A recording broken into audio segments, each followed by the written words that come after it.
Hello and welcome to Between the Pillars.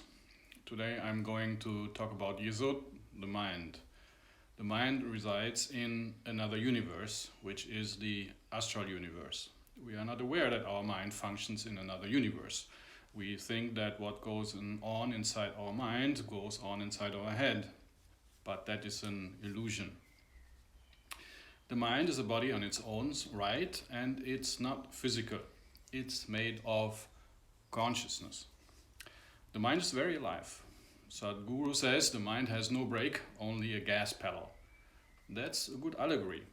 Yesod's god name is Shaddai El Chai, meaning the Almighty who is livingness. Consciousness and life or livingness are inseparable. Consciousness is literally a substance, a living, sentient substance. Our thoughts, feelings, desires, imaginations, etc. form this substance, are forms containing this substance.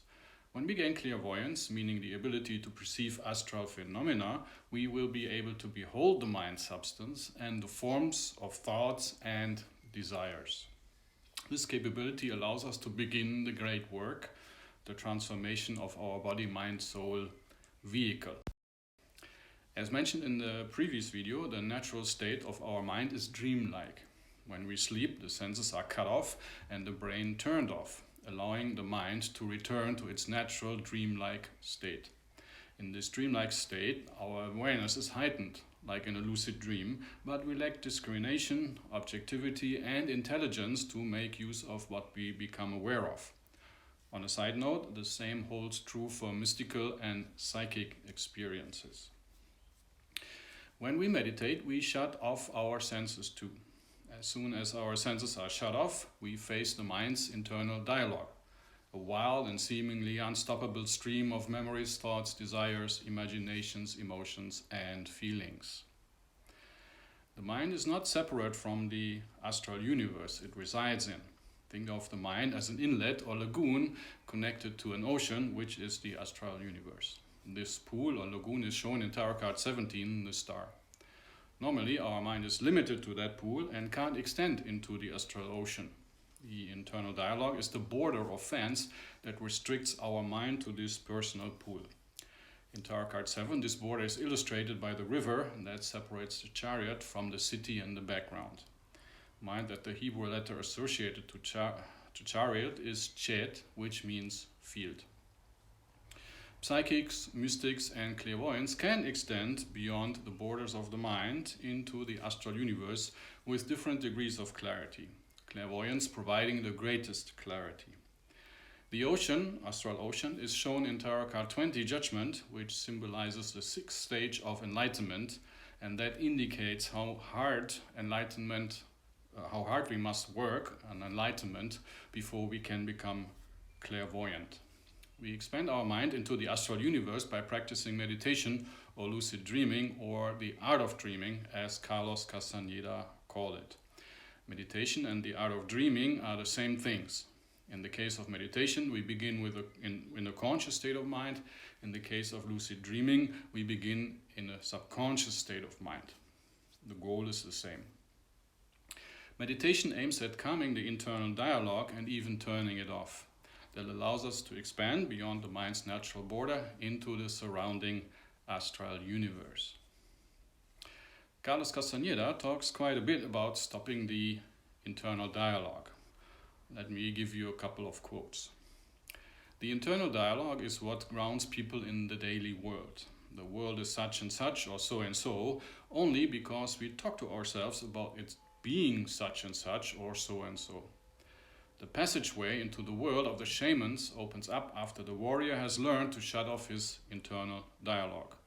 That's the Wheel of Time, page 117. The entire human race, he said to me on one occasion, keeps a determined level of function and efficiency by means of the internal dialogue. The internal dialogue is the key to maintaining the assemblage point stationary at the position shared by the entire human race, at the height of the shoulder blades, an arm length away from them. That's Magical Passes, page 22. Whenever the internal dialogue stops, the world collapses. and extraordinary facets of ourselves surface as though they had been kept heavily guarded by our words. That's the Wheel of Time, page 128. Allow me also to quote Lao Tse, "When the mind is still, the universe surrenders." Although the mind has a life on its own, it is passive. It can only be aware. It receives experiences from the brain, thoughts from Hod, desires and feelings from Netzach, and inspirations from Tifereth. That's a lot to handle, and naturally the mind is a mess. It takes much effort and practice to get all this mess sorted and our emotions, thoughts and desires under control. This we can't do without the help of the higher self, which resides in Tifereth. In fact, the purpose of the current human era is to invite the guidance of the higher self into our lives to gain this kind of control. The guidance and protection of the higher self is represented by Tarot card 14, Temperance. The angel in this card uplifts immature desires and negative ideas through tests and trials. The Yesodic ego. In the lessons, the human ego is not well explained. Oversimplified, there are three egos: the ego in Tifereth, the Yesodian ego, and the Malkuthian ego. The middle pillar is the pillar of self-consciousness. Self-consciousness originates in Tifereth, but it is fluid and it moves up and down the pillar. The Malkuthian ego is the animal ego. It's limited and primitive and constantly bombarded with emotions. The Malkuthian ego automatically relates all experiences to itself. The primary purpose of the Malkuthian ego is to ensure a physical survival. The secondary purpose is helping to compress our soul's self-consciousness, which is naturally dreamlike and more on the collective side. A stable self-conscious soul is the immediate goal of evolution. Once a stable individuality is reached, the soul can expand its consciousness to the higher spheres of the tree of life. The Yesodian ego is our waking self-consciousness that reacts less emotional and in a more human-like manner to experiences as well. The Yesodic ego controls the brain's frontal lobe and can override emotional and visceral impulses and the fits of the Malkuthian ego.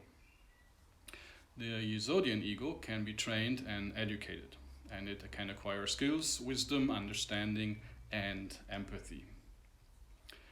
The mind controls the brain, and the brain controls the body. The 7 chakras, or communication channels, form the link between the mind and the brain. This link is represented by Tarot card 21, the world, which I discussed in the previous video. The Yesodian ego is our astrological ego, created by the Astral imprint, which we received at the moment of our birth. The Astral ego is a bit of a kaleidoscope. It has many facets, 12 to be precise, or 36 in case you take the zodiac's decanates into consideration. Mind that the astrological ego is made of all 12 zodiacs.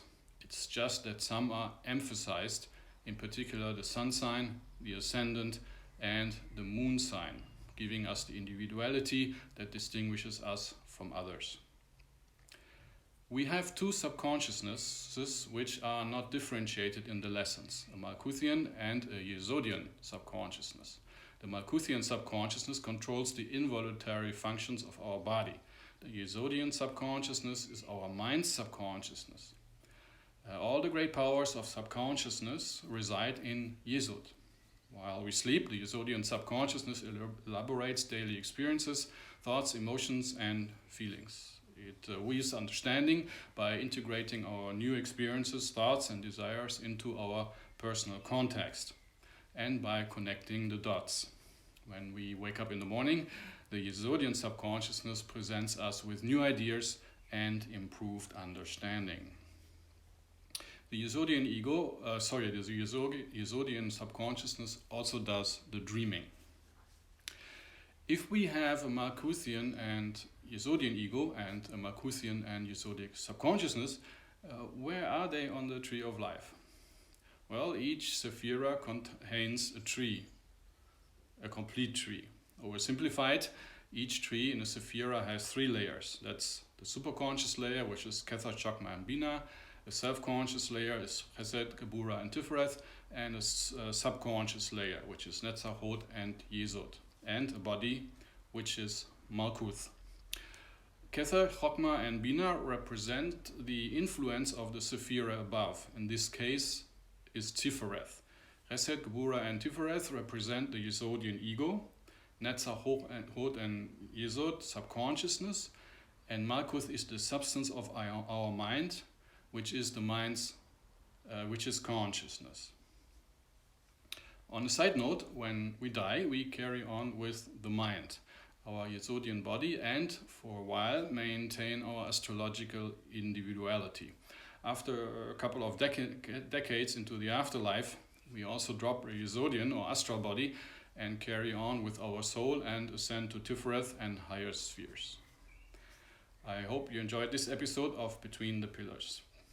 Please help spreading the light with a like and a share, and don't forget to subscribe.